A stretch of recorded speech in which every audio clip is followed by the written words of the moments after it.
আসামি অ্যারেস্ট হয়েছে এবং তার যে 2 নম্বর আসামি তাকে গ্রেপ্তার করা হচ্ছে না এবং আমরা চাচ্ছি যে তাকে গ্রেপ্তার করা হোক এবং এই যে 4 জন আসামি যে বাদ দেওয়া হয়েছে এই 4 জন আসামিকে অনুরোধভাবে বলতেছি যে এই 4 জনকে এজাহারে যুক্ত করা হোক। আমাদের এইটাই দাবি। আর সর্বশেষ আপডেট হচ্ছে যে আমি চাচ্ছি যে এটা খুব দ্রুত ট্রাইব্যুনালে একটা বিচার কার্যটা শুরু হোক এবং অতি তাড়াতাড়ি শেষ হয়ে যাক।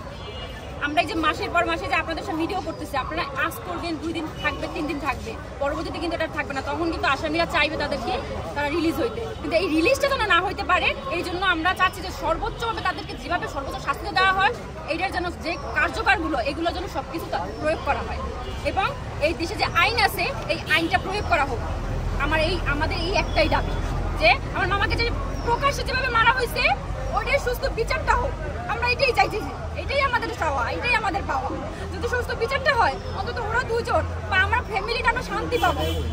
যখন আমার মামাকে পাথরগুলো মারা হইতেছিল তখন কলিজাটা কত বিক্ষত হয়ে গেছিল।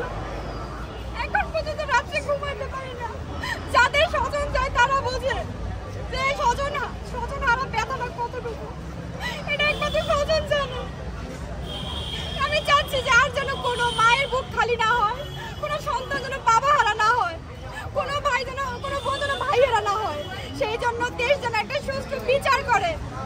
আমার বিনীত অনুরোধ আইনমন্ত্রীর কাছে যে আপনি দ্রুত এই বিচার কার্যটা শুরু করেন এবং সর্বোচ্চ শাস্তিটা আপনি দেন। অন্তত যেন বাংলাদেশে কোনো রকমের আর সন্ত্রাসী জন্ম না নেয়। দেখবেন যে আমাদের বাংলাদেশে অনেক দিনের পর দিন হত্যাকাণ্ড হইতেছে, দিনের পর দিন নির্যাতন হচ্ছে, দিনের পর দিন ধর্ষণ হচ্ছে, দিনের পর দিন হত্যাকাণ্ড হচ্ছে, গলা জবাই করে মারতেছে, মানে একটু মারতেছে। আমি শুধু আমার মামার কথা বলতেছি না, প্রত্যেকটা স্বজন হারার ফ্যামিলির কথা উল্লেখ করতেছি যে প্রত্যেকের যেন যাদের স্বজন হারাইছে প্রত্যেকটা স্বজনই যেন তাদের সুষ্ঠু বিচারটা পায়। আমি শুধু আমার মামার কথা বলতেছি না, প্রত্যেকটা স্বজন যেন সুষ্ঠু বিচার পায় এবং এমন ভাবে বিচার করা হোক যেন পরবর্তীতে কোনো সন্ত্রাসযোগ্য কাজ করার আগে 100 বার ভাবে যে এই বাংলাদেশ হচ্ছে একটা আইন আওতাধীন, এই বাংলাদেশে কোনো রকমের অন্যায় কাজ চলবে না, এই বাংলাদেশে কোনো রকমের কোনো সন্ত্রাসী জন্ম নিতে পারবে না। এইটা হবে স্বাধীন দেশ। আমরা কি স্বাধীন দেশে বাস করতেছি যেখানে রাস্তায় দিবালোকে সবাই একটা মানুষকে মেরে ফেলা হচ্ছে? আমরা কেমন স্বাধীন দেশে বাস করতেছি?